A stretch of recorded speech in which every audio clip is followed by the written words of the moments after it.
Copeuch Inversiones, el sitio donde todos pueden invertir, y Universidad Central, 40 años formando personas, presentan Al Pan Pan.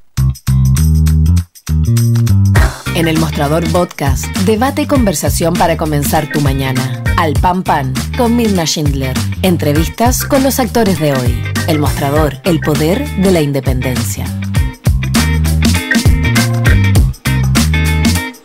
¿Qué tal? ¿Cómo están ustedes? Muy buenos días. Comenzamos una nueva semana aquí en Al Pan Pan, en el mostrador.cl, en este lunes 21 ya de agosto, con varios temas que queremos conversar con nuestro siguiente entrevistado, partiendo por las elecciones internas de Renovación Nacional. ¿Y por qué es importante? Primero, porque es un partido relevante del sistema político, porque además es un partido relevante de la derecha tradicional, y porque es relevante también saber quién va a ganar la presidencia, porque es un partido que se tiene que entender con el gobierno y hay que avanzar en un montón de temas pendientes como la reforma a las pensiones.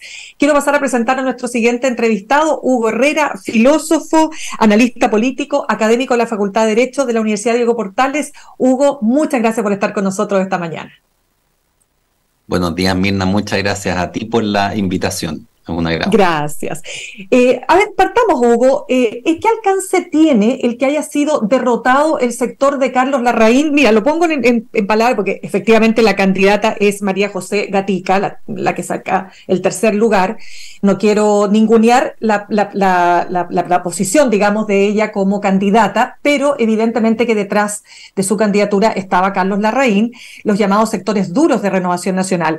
Segunda vuelta, ¿no? Con Paulina Núñez por un lado, la senadora Paulina Núñez y el senador Rodrigo Galilea. ¿Qué alcances tiene este resultado para ti?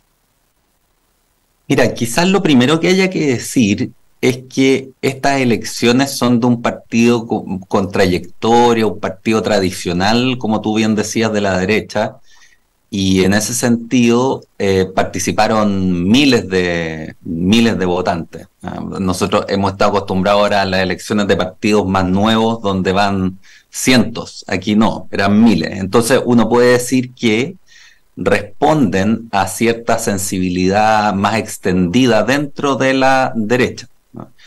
Y en ese sentido los resultados son relevantes. Ahora, que haya salido tercero Carlos Larraín muestra que al menos para el padrón de Renovación Nacional, para la militancia, no es un actor ya tan relevante, digamos. O sea, prefirieron a las otras listas, que dicho sea de paso, tampoco es tan terrible decir la lista de Carlos Larraín, porque las otras también van fuertes candidatos a vicepresidentes o apoyando a las listas. O sea, por ejemplo, en la lista de Galilea van apoyando varios senadores, en la lista de la Paulina Núñez está apoyando seguramente Cristian Monker, que está Mario Desbordes. O sea, son como tendencias internas de Renovación Nacional las que también se expresaron aquí. Pero Hugo, a ver, lo que uno observa, ¿no es cierto?, desde el 7 de mayo, particularmente desde el 7 de mayo a la fecha, ¿no?, donde se impuso de manera muy contundente el Partido Republicano, dando esta sorpresa, ¿no es cierto?, y se sigue, ojo, expresando en las encuestas. La última Feedback UDP, el Partido Republicano concita un 22% de aprobación, o más bien cuando se le pregunta a la gente por cuál de los siguientes partidos se siente usted más representado, bueno, un 22% dice por el Partido Republicano, mientras RN y la UDI no alcanzan un 2,5, un 2,7%. Hay ahí una tensión, el Partido Republicano es un factor muy relevante para la derecha tradicional. ¿Cuán relevante es y cuánto de esta pulsión, digamos, hacia el Partido Republicano está imperando en ese sector, en Chile Vamos? Mira, yo estoy de acuerdo con lo que tú señalas y en este momento a mí me parece que es decisivo qué es lo que logre hacer Renovación Nacional después de las elecciones. Porque aquí hay dos posibilidades. O Renovación Nacional se transforma en un partido a la saga o detrás de los republicanos, o sea, un partido que se va a la derecha, por decirlo así, con sus votantes más duros, los amigos de Carlos Larraín, qué sé yo, o se define como un partido que le va a hacer un contrapunto a los republicanos, para mostrar que hay una derecha que comparte ciertos principios con los republicanos, pero tiene otros que son muy distintos. Por ejemplo, la disposición al diálogo, a formar acuerdos, a sentarse con los que piensan distinto, o sea, a jugar un rol parecido al que jugaría la socialdemocracia en la centroizquierda. Para eso, sin embargo, creo que es necesario no solamente levantar un diagnóstico, sino que tener liderazgos comprometidos con el diálogo y un cierto pensamiento también más abierto a opciones republicanas y democráticas hacia el centro, hacia la centro derecha. Digo, tampoco estoy diciendo aquí algo demasiado estrafalario, estoy pensando en una derecha de tipo europeo, que no le hace el quite a los trabajadores, que no le hace el quite al medio ambiente, a los vecindarios, a la regionalización. Y en ese sentido creo que las elecciones son muy importantes y los resultados son llamativos, porque al menos, más allá de lo que uno piense de Galilea, el tema es que son las dos opciones más moderadas las que ganaron.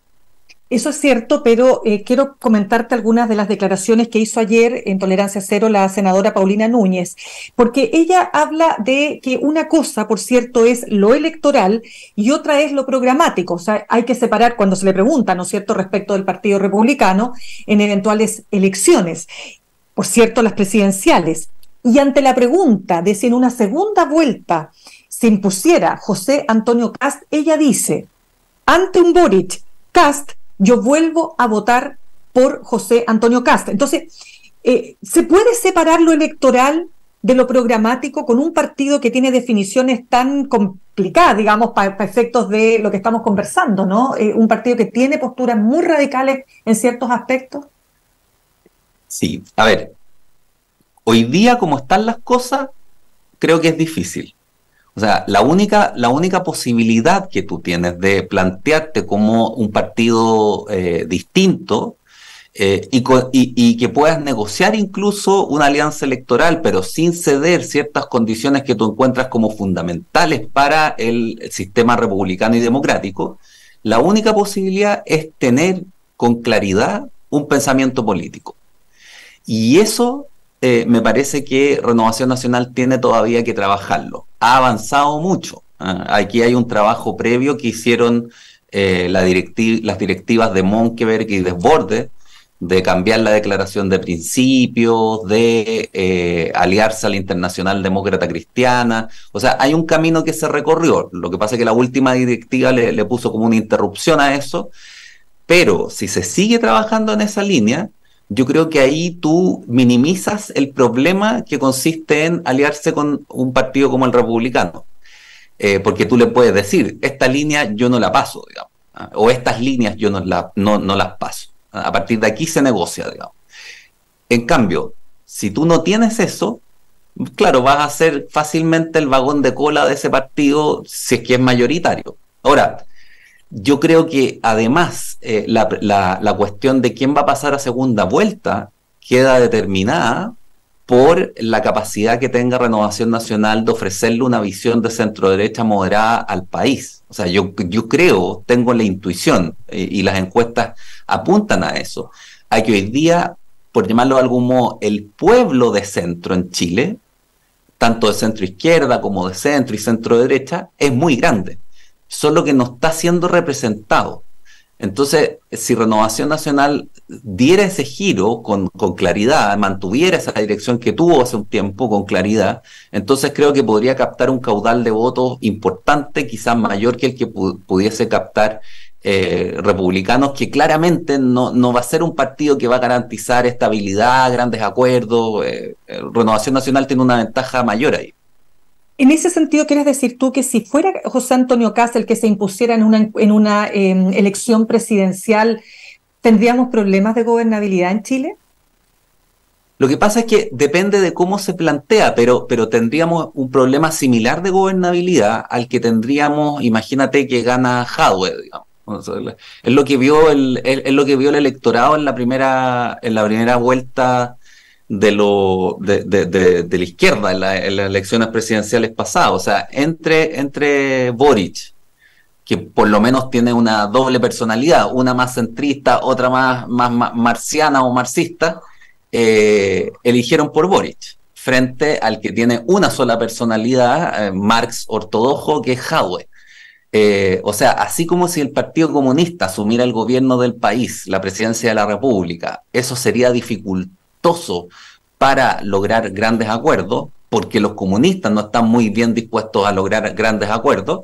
Creo que así también, si fuese José Antonio Kast el que ganase, la posibilidad de llegar a grandes acuerdos sería dificultada, porque es él el que no está dispuesto en principio a llegar a grandes acuerdos. Ahora, para ser bien precisos, yo creo que hay que distinguir a Kast de una derecha típica populista, sea en Latinoamérica, sea en Europa.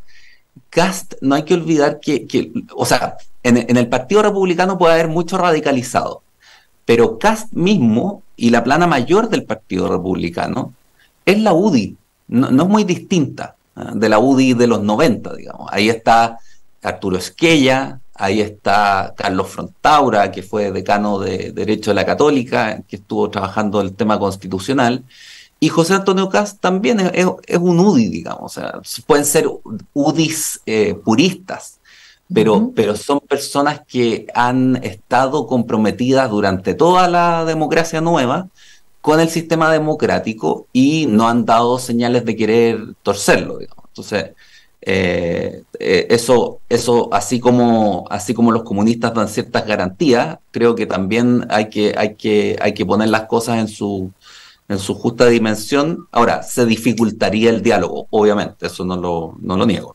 Pero por lo mismo, ¿cuál es el desafío entonces que tiene la derecha tradicional, insisto, cuando efectivamente, por lo menos las encuestas, siguen mostrando al Partido Republicano como, a ver, tomando en cuenta, te estoy mencionando la última encuesta Feedback UDP, pero hay otras, por cierto, ¿no? Como la misma CEP, etcétera. Es decir, lo que te quiero plantear es lo siguiente, que si bien efectivamente hay una importante desafección hacia los partidos, los republicanos siguen siendo, o por lo menos logran leer aparentemente mejor a la ciudadanía. Entonces, ¿cuál es el desafío que tiene la derecha tradicional? ¿Parecerse más al Partido Republicano y hacer el distingo a costa de perder votos, por ejemplo? Esa es la pulsión que hay al interior, de hecho.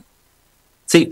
Mira, o sea, yo creo que no hay, me parece que no hay dos caminos, porque irse detrás de los republicanos sería perder perfil y ¿para qué tener un sucedáneo si puedes votar por el original, digamos? O sea, no tiene mucho sentido esa tarea. Y por otra parte, creo que no está dentro de la esencia o dentro de la tradición de Renovación Nacional volverse un partido más radical, sino que ser un partido articulador. Ahora, el triunfo electoral de los republicanos es un triunfo, y las encuestas ciertamente le dan apoyo, pero es un triunfo que ocurre justo en el momento en que el discurso centrista o más moderado o más político, digámoslo así, y menos economicista de Renovación Nacional, se estaba desperfilando. Porque después de que es derrotado Desbordes y asume la directiva Chaguán-Chalper, ellos hicieron muchas cosas tras bambalinas, qué sé yo, negociaron el tema constituyente, o sea, hay que destacarlo en ese sentido, pero lo que sí está claro es que no lograron perfilar un discurso auténticamente político, que se haga cargo de la cuestión de la legitimidad política y de la necesidad que tiene el país para salir de la crisis de legitimidad en la que estamos, de producir grandes acuerdos. Entonces, se junta este desperfilamiento de Renovación Nacional con la necesidad de orden o de tranquilidad o de estabilidad frente a un gobierno que no las garantiza. Y yo creo que en esa coyuntura los republicanos sacaron muy buenos resultados. Pero si Renovación Nacional se reorganiza y logra plantar un discurso de centro-derecha, con disposición al diálogo, con un discurso que tenga en mente la cuestión de la legitimidad política más allá de la cuestión económica, yo creo que Renovación Nacional tiene todas las posibilidades de captar no solo su electorado más tradicional, sino que de captar bolsones importantes de votos de centro, que es un electorado grande, o sea, está huérfano y requiere representación. ¿Y qué pasa con la UDI? La UDI yo creo que tiene que resolver un problema, porque mira, yo creo que al igual que ciertos sectores del gobierno se están dando cuenta de que su discurso moralizante, su discurso de nosotros los buenos antimercado y los otros malos promercado, no está resultando para gobernar, así también en la derecha se están dando cuenta que el discurso economicista, el Chicago gremialismo, no está resultando para ofrecer gobernabilidad al país porque no ataca el problema en su dimensión precisa, que es la legitimidad política. No es solo el desarrollo económico lo que importa. Es importante, pero no todo es economía. Tiene que haber una visión de país. Entonces la UDI se están dando cuenta de eso, me parece, y la directiva Macaya ha sido bastante más flexible que otras directivas UDI.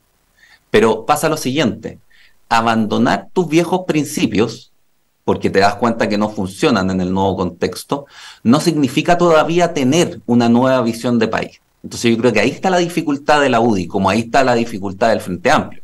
O sea, no hay todavía, no las veo, visiones de país que proponer. Entonces ahí la UDI tiene un problema que me parece que es un poco más grave que Renovación Nacional, porque Renovación Nacional ya llevaba trabajo adelantado.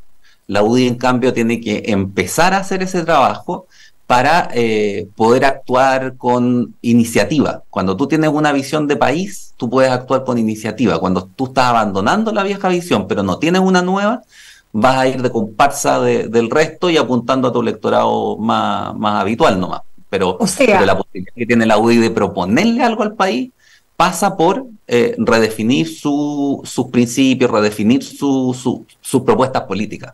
O sea, la UDI tiene, tiene mejores, una mejor performance siendo oposición, pero tú dices que hasta ahora no está demostrando que pueda ser una buena alternativa para volver a gobernar.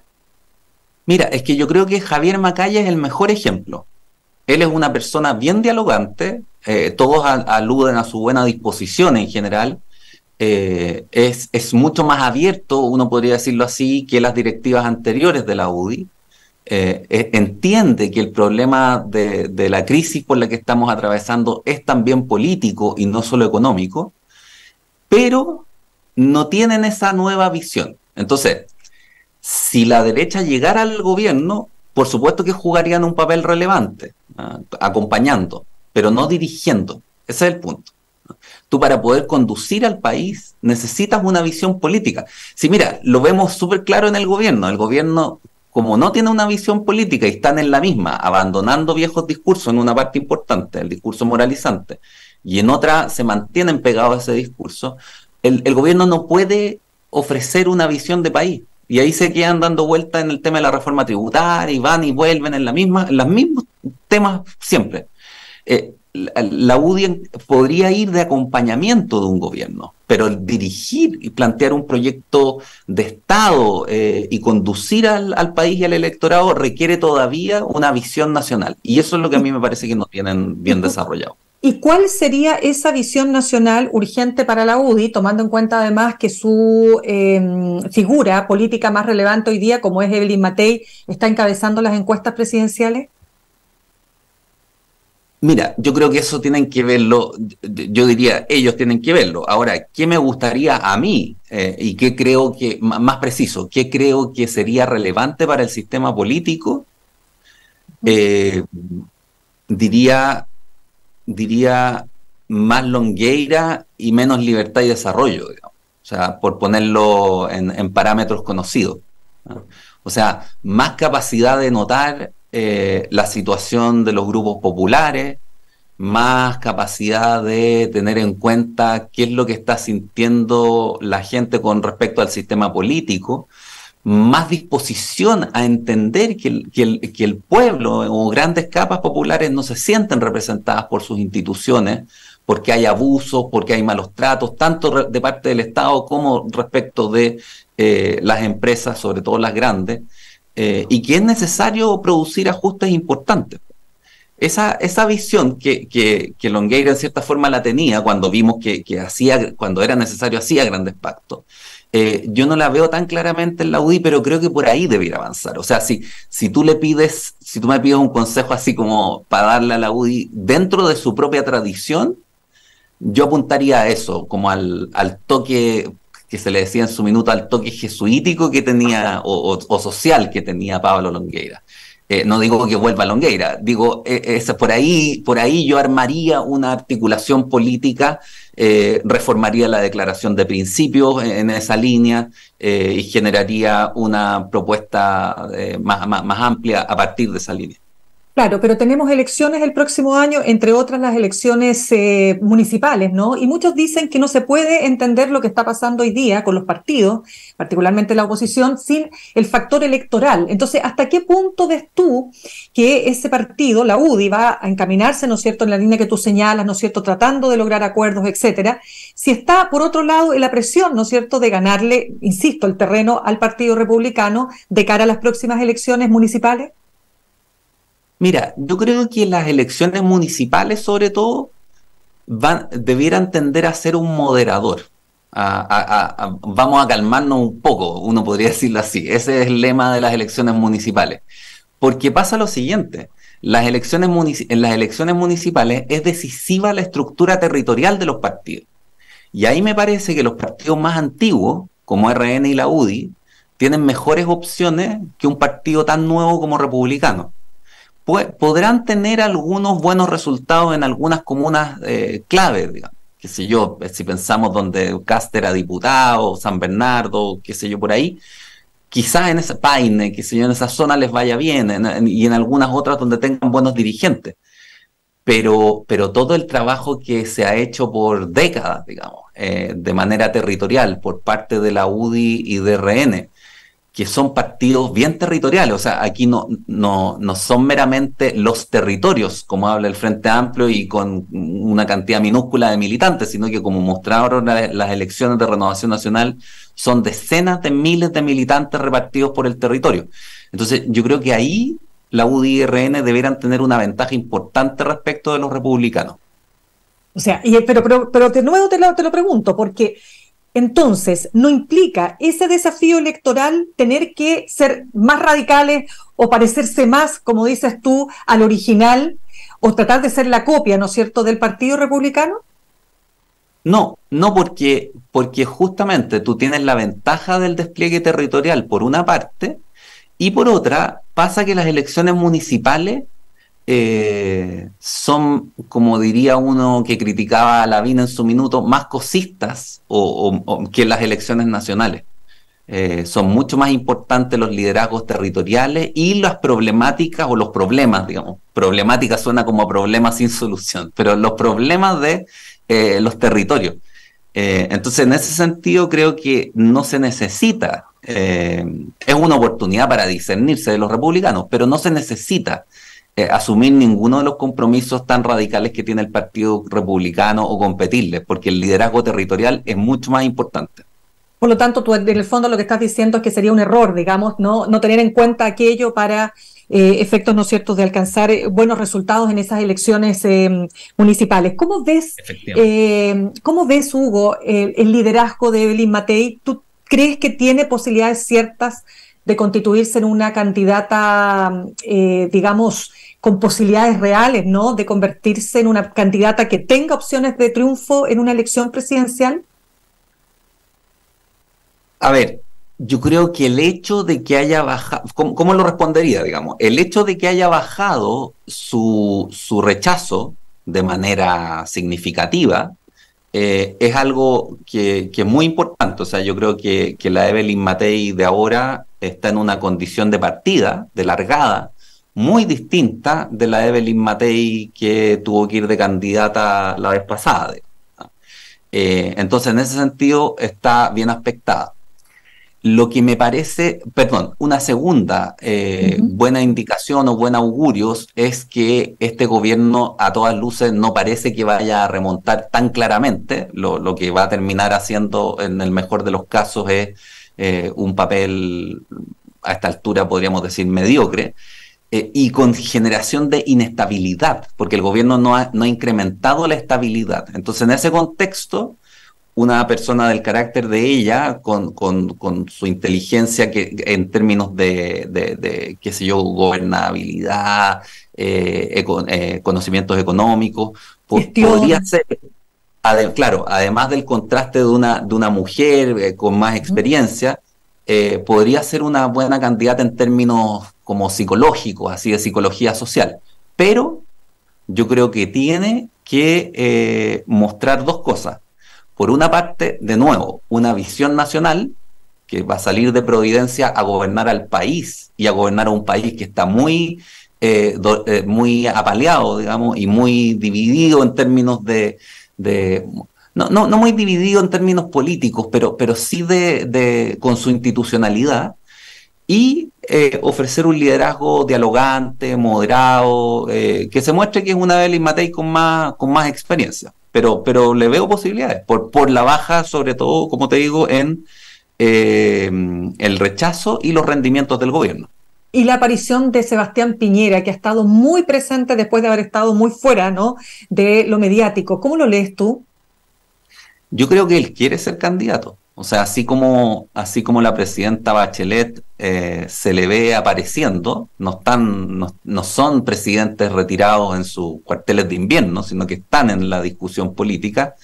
Yo creo que ambos quieren ir. Ahora, tercera vez, yo digo, ¿qué pensarán los libros de historia, los historiadores del futuro de esta época? Porque ya Piñera 1 no funcionó por incapacidad política.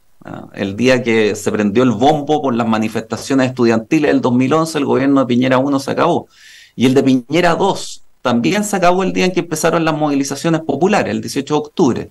Aunque él diga que él llamó al acuerdo del 15 de noviembre, eso no es cierto. El acuerdo del 15 de noviembre lo impulsaron los parlamentarios de centro derecha, como Desbordes, que fue el que articuló la cuestión. Entonces, volver lo mismo para la presidenta Bachelet, volver a hacer más o menos lo mismo que hicieron, porque aquí la cabra tira para el monte. O sea, no vamos a esperar que produzcan una nueva visión de país, personas que ya están en el fondo en una etapa donde es más difícil, mucho más difícil cambiar las posiciones. Entonces yo creo que no sería un real aporte, sobre todo en esta época de transición en la que estamos, porque hay que convenir en esto, sea cual sea el gobierno que soluciona aquí algo va a ser un gobierno que va a recomponer el nexo perdido entre la institucionalidad y la situación popular. Si no se hace eso, la crisis va a seguir dilatándose. Entonces ahí yo veo mucho mejor preparados a liderazgos nuevos. Y por último, sé que te tienes que ir a tus clases, pero me gustaría preguntarte si tú observas, tal como lo ha dicho Ignacio Briones, un cierto encandilamiento de la derecha con el fenómeno de Javier Milei en Argentina. No, es una soberana tontera imitar a Milei, digamos. Yo no sé su perfil psicológico, qué nivel tiene. Parece que es divertido, no sé, yo lo que le he visto es bien llamativo. Eso es imitar la peor versión de un libertarismo ciego. O sea, tú no necesitas, en Chile lo que se necesita no es ese tipo de ideología radical donde cada uno se arregla como puede, digamos. Tú necesitas, precisamente hoy día en Chile, tú necesitas recomponer un lazo que viene desde la colonia, que viene de los 2 siglos de historia republicana, que es el lazo entre el pueblo y el Estado, sus instituciones. La burocracia estatal hoy día está muy dañada, está muy deteriorada. Vemos que ni Codelco es capaz hoy día de producir suficientemente. La empresa modelo del Estado está en decadencia. Y eso pasa con muchas reparticiones públicas. Tú lo que necesitas en Chile, que ha sido un país formado por el Estado, por su educación, por la burocracia estatal, qué sé yo, por la organización estatal, es reorganizar la burocracia, mejorar la calidad de operación del Estado para producir legitimidad y educación cívica y capacidad de integración de la ciudadanía. O sea, justamente lo contrario de esto de Milei. Yo entiendo quizás el votante de Milei en Argentina cuando tú tienes, no sé, corrupción más o menos masificada y un peronismo que parece a veces no poder ser superado por ninguna parte. Pero en Chile, donde tenemos un sistema de partidos mucho más abierto, mucho más competitivo, creo que es involucionar, digamos, apuntar a ese tipo de liderazgo. Ya, pues Hugo, te dejo entonces porque ese era el compromiso contigo. Tienes que irte a tus clases a esta hora. Te quiero dar las gracias por haber estado con nosotros esta mañana. Muchas gracias, Mirna. Un gusto Que conversar estés muy bien. contigo. Gracias, igualmente.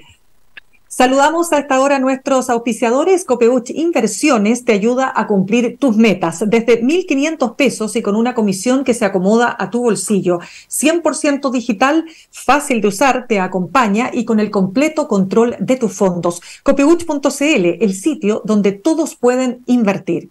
Y Universidad Central, 40 años formando personas. Ven a vivir la experiencia USEN. Para los que buscan avanzar, posgrados USEN, acreditada y adscrita a gratuidad.